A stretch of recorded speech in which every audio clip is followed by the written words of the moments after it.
مثلا یارو یه خواب بعد یارو یه خواب دیدی مثلا حمله چی بوده کجا تو برو پیش دکتر پسر خوب من یه چیزایی تو زندگیم دیدم و میدونم اینجا جاش نیست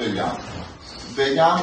از پودرم نمیذارن دیگه باز میام بکن پودرم میکنن داداش بیام اینجا حرف بزنم راجبش پس آدم باید با عقل و تدبیر بره جلو دیگه. من میخوام فقط در مورد این صحبت کنم که تمام وجودمو میذارم برای اینکه شماها ضرر نکنید، شماها بگاه ندید مثلا همیشه مراقب خودم بگاه دارم کیرم تو دستمزدم کس ننه من اصلا نمیخوام بابا فقط شماها حالتون خوب باشه من نمیخوام من این نه مال دنیا رو اونجوری خواستم من اگر رسیده دستم واسه این بوده رفتم خیلی جا